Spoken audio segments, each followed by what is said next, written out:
This is the story of the one. As a maintenance supervisor at a manufacturing facility, he knows keeping the line up and running is a top priority. So just like you, he chooses Grainger.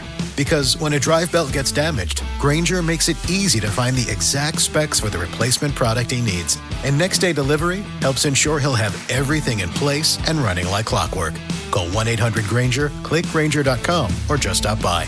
Grainger, for the ones who get it done. What was your message after they took the lead? I think I'm good.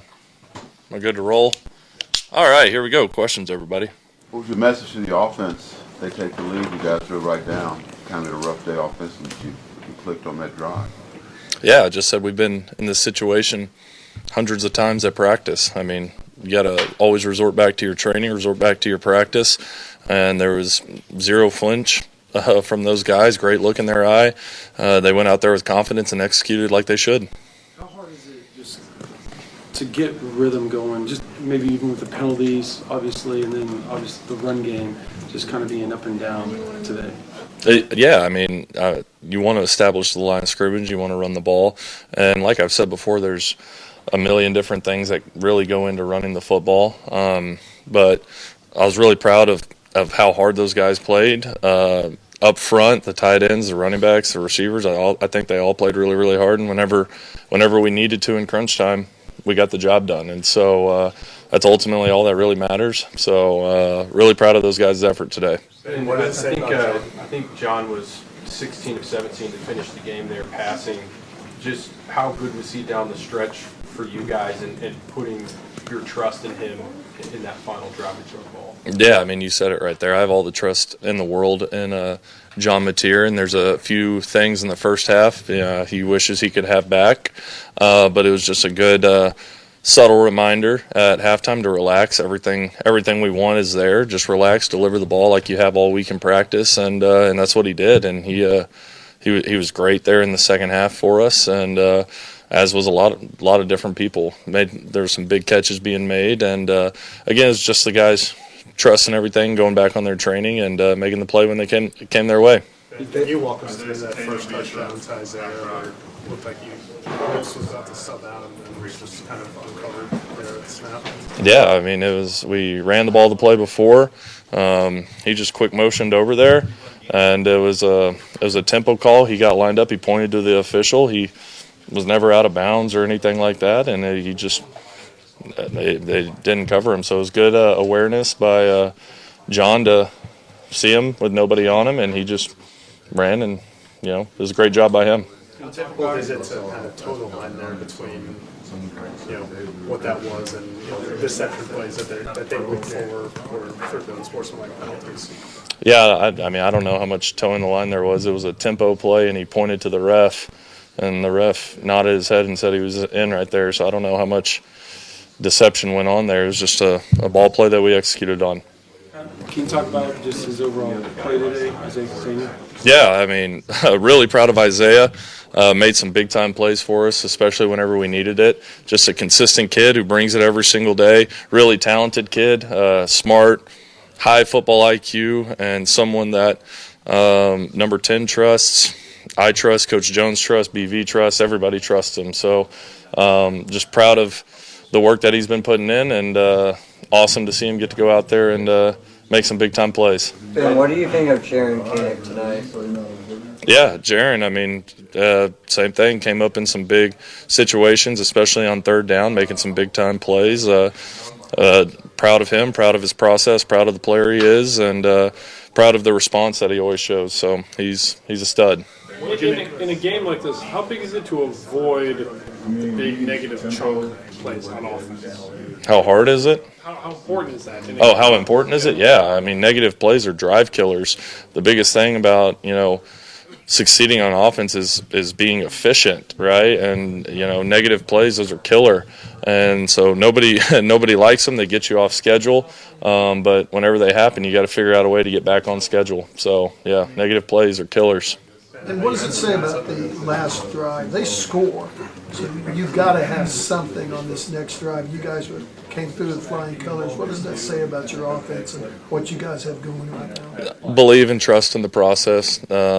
Those kids, like I said, they don't flinch. There's no fear in them at all. They trust their training. They trust the rules that we talk about in meeting, that we walk through in practice, and they went out there and they executed really, really well. So they were ready for that moment, and that was awesome to see. That a bunch of kids who've been working their tail off were ready for that moment, so that was fun. Why do you think that was really your only flawless drive? I mean, I think it's 5 plays, maybe 6, and everything worked the way it was supposed to every play.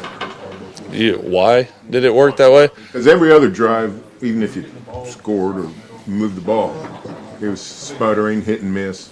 No hit and miss on the last drive. Yeah, I think it's just those kids stepping up in that moment, right? And again, like I said, there's a lot of stuff in that game that moments that some of those kids wish they could have back. There's a few plays that I wish I could have back that I called, but at the end of the day, you can't win the game in the first, second, or third quarter, guys. Like, the game's not won there. You win the game in the fourth quarter, and that's ultimately all that matters. So we talk about finishing. We have our winning edge on offense, and win the fourth quarter is the last one that we leave. Every time we leave a Saturday unit meeting, it says finish, ! Win the fourth quarter, because the first, second, and third quarter are really a moot point if you don't win the fourth. So they were ready for that moment. Yeah, and I know you have some offensive things that were dealing with some injuries throughout the week, but to have, Jake and Veggie in particular kind of tough it out, play like they did tonight, what does that tell you about that? Yeah, tough kids who are selfless and they want to play. They want to be there for their teammates, and they played their butt off all night. And so huge shout out to those guys up front. I'm so proud of them.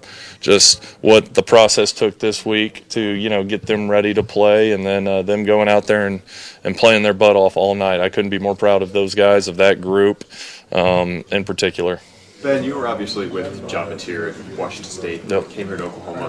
What are the emotions of watching him play and succeed in his first SEC game here at OU?